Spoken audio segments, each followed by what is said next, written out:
துர்கா, நீ மட்டும் ஏன் தயங்கி தயங்கி நிக்கிற? ஓ, சத்தியம் பண்ணு.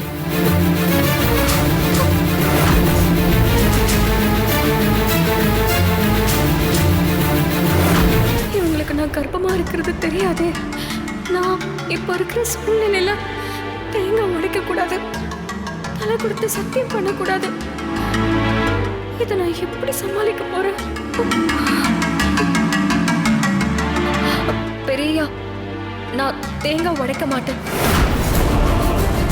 வேணா சத்தியம் மட்டும் பண்றேன்.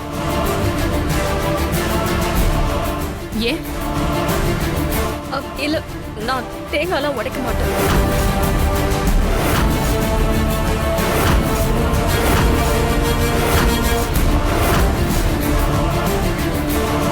பெரியப்பா, நீங்க என் மேல கூட சந்தேகப்படலாம், ஆனா துர்கா மேல சந்தேகப்பட முடியாது. ஏன்னா இறந்துட்ட 3 பேரும் தான் துர்காக்கு எதிராக ஏதோ சதி பண்ணியிருக்காங்க.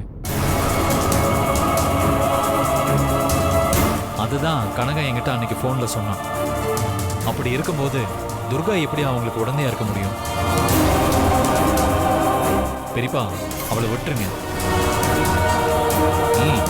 நீ சொல்றதும் சரிதான்.